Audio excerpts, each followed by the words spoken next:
So we have the ever-present iodized salt, because without this, one's bread would be absolutely tasteless. So we have in this bowl 2 packages of yeast, or the equivalent of 4 1/2 tablespoons of yeast, 1/4 cup of sugar, approximately 3 1/2 cups of water, and probably end up with about 9 cups of flour. A lot of elbow grease, kneading and pulling and pushing. A couple of rest periods for the dough to rise properly. And we're going to make 2 beautiful loaves of bread, and perhaps 1 loaf of bread and some fried dough for lunch. Wouldn't that be good? Cut in about 3 cups of flour into the liquid and just kind of make a batter out of that.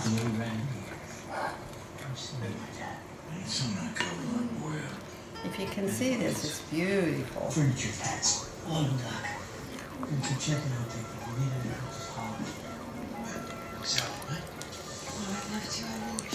And gradually just keep adding cups of flour.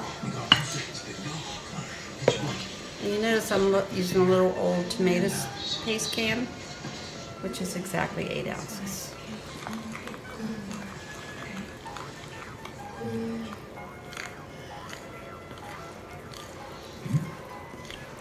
See how nice and beautifully thick it's getting?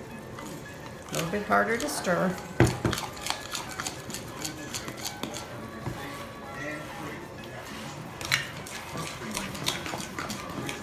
And we'll add a little more flour.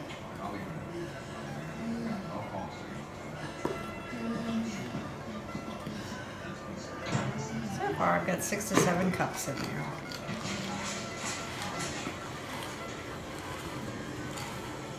If you use a motion like so to incorporate the flour into all the dough.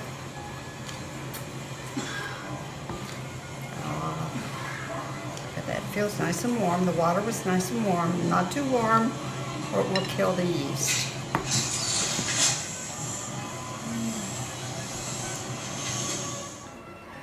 You can see now how the dough is really sticking together. It's time to now start using my hands. So I'll put a cup of flour in here, and I'll put a cup of flour here on the counter and get it ready to add. So I'm going to first work all the dough off this spoon with some flour and add my dough to it. Clean out the bowl, all the sticky dough.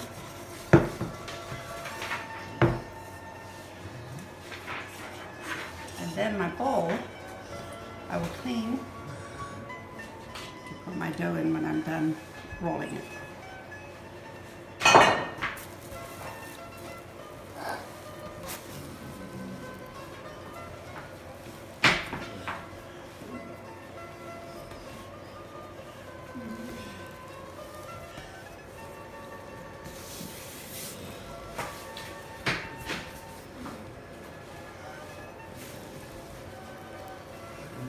It's been probably 6 months since I made dough, so I have to get reacquainted with what I'm doing.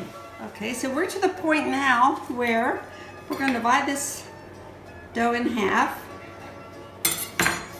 We're going to work a half at a time, start rolling it into a ball.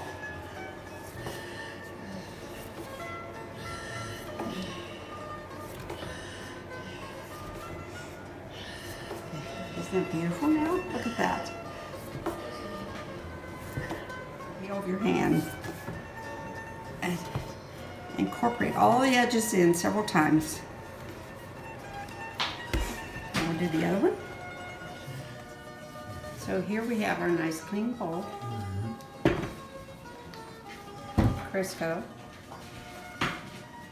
Nice stack of Crisco, which we're going to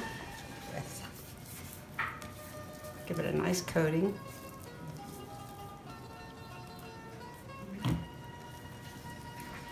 back and revisit this once the dough has risen.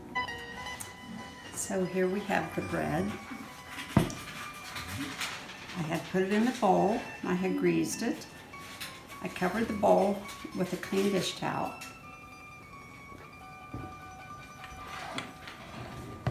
I don't know, this may remind you of somebody. However, it has risen at least double in size. So at this point, we're going to dump it out on the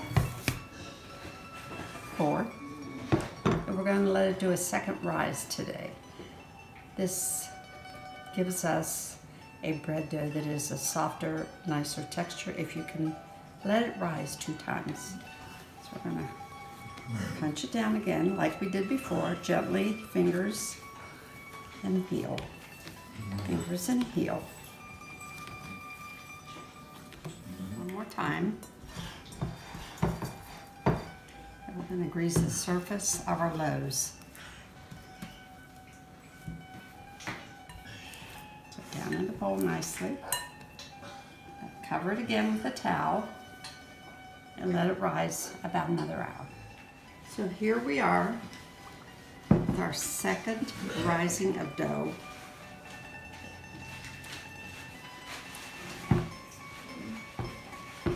And we're going to pour it out on the board. We're going to put one loaf, so nice and soft and airy, back in the bowl. The other loaf, we're going to cut about 1/4 of it off.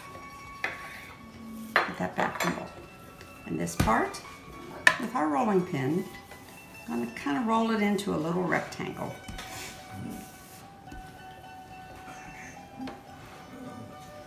Kind of roll out some of the air pockets. And at that point, flip it over and start rolling it up like a jelly roll.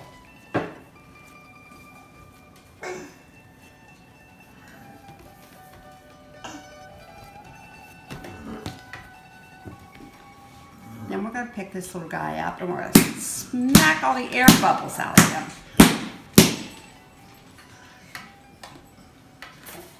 Here I have a loaf pan, approximately 9 inches by 5 inches, well greased with Crisco. And into this pan goes this lovely little loaf.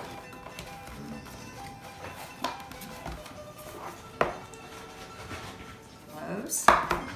And at this point, these have to have a nice layer of Crisco on the top.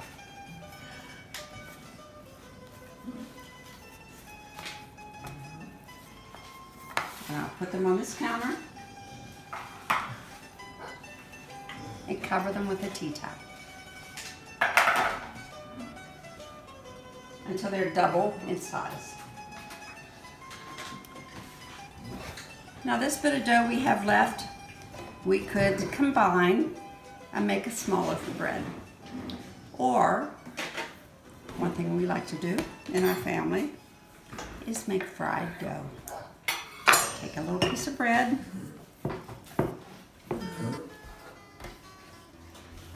roll it into a pancake-like size.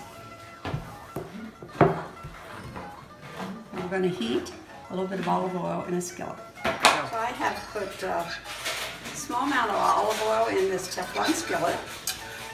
I've been waiting for it to get sizzling hot. And here's our pancake-like bread dough. So here we go, in with the bread dough.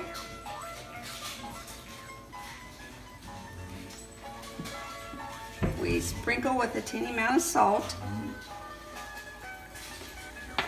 And we poke it a little bit with a fork to get out any air bubbles.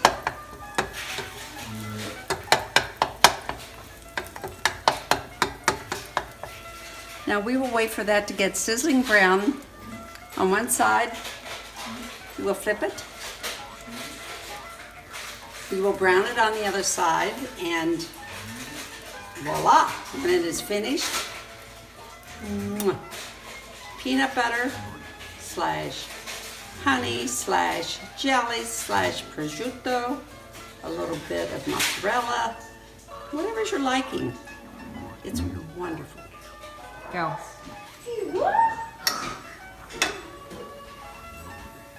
Look at that. So it looks as if it might need a little more olive oil underneath. So I'm going to just tip the side, put a dash of oil there. Now, there we go. Okay, I do believe our first piece of fried dough is ready. Look at that gorgeous. Is that beautiful? It's beautiful. We're going to put that there. Well, I'll tear off a piece for me. Okay. And you tear off. Here we go. Okay. Well, I don't want that whole one. Okay. Oh my gosh.